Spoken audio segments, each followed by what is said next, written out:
Meerkat, Periscope, and other apps and products and technology, they launch on Product Hunt. It's a place for people to discover new apps and products and technology. All right, so to me, the launch of Meerkat, or at least the attention it got, and instantly Twitter's on top of it, and beneath it, like pulling out the rug, not letting them sort of grab everyone's social graph, and then launching a competitive product. What do you make of that? You know, it's interesting that both Meerkat and Periscope and many others are kind of colliding in this live streaming space at the same time. This happens frequently. It's not that Twitter is copying them or vice versa. And it's just the change of behavior and change of technology is, I think, forcing people to look more at live streaming as an actual medium. What are the inspirations? Is it FaceTime? Is it Snapchat?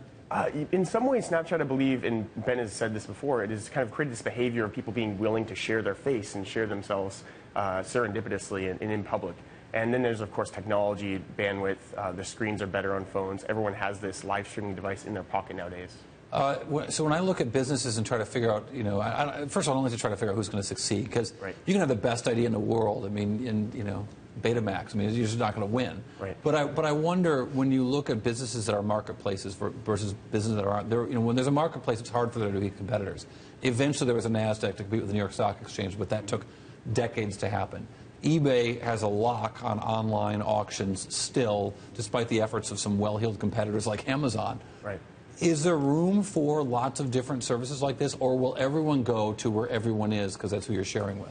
You know, there's certainly a lot of room in the live streaming space, and there are different niches that have actually appeared. I mean, Twitch TV, which was purchased by Amazon recently, is focused on live streaming of video games. Now, that's a relative niche. Huge. And it's over huge. 100 million It's massive. Yes, and both Meerkat and Periscope are extremely early. You know, who knows how they will converge or diverge over time. Their audiences may be different in the long run, but it's so early. Meerkat launched a month ago, Periscope last week. I guess I wonder, is the existing social graph, like you know, Facebook knows who my friends are, and I curate that by kicking people off or meeting new people or whatever. LinkedIn has a different graph of me. Twitter has a third graph of me. Am I going to have... But there's a lot of overlapping, right? Instagram too. Absolutely. But is there an expectation of these businesses that people will have dozens of social graphs, or that the couple of companies who own that, like Twitter or LinkedIn and Facebook, will own everything on top of that?